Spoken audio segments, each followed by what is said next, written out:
कविसर्जनगर पाइक Jamuna UPS प्रधान शिक्षक Malay वसंत स्वाई अवसरकालीन उत्सव अनुष्ठित होइछि।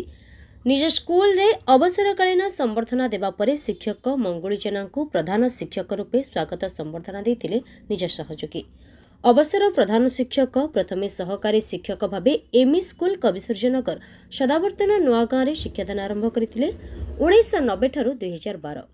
UPS Baleshwar 2013 ठारू 2020 शेष विद्यालय भावे यूपीएस पाइक जमुनारू अवसर ग्रहण करथिले।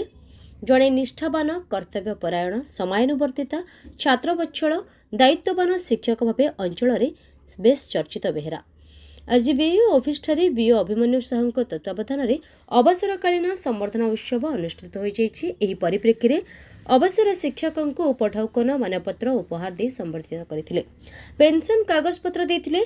बीओ अभिमन्यु साहू समेत एबीओ लक्ष्मण जेना और रविनारायण बेहरा, प्रधान शिक्षक मंगुली जेना, प्रशांत सतपथी, उज्जलेश्वर साहू, सुरेश जेना, रवींद्र विश्वाल, प्रभाकर जेना, अरुण चौधरी, नीलमाधव होता, श्रीहर्ष परिड़ा, ए नरसिंह पात्र, श्रीकांत चंद्र बेहरा, क्लर्क हरिहर प्रधान और चित्त महापात्र एवं चित्त पट्टनायक उपस्थित थिले। ब्यूरो रिपोर्ट, प्रेरणा न्यूज टुडे।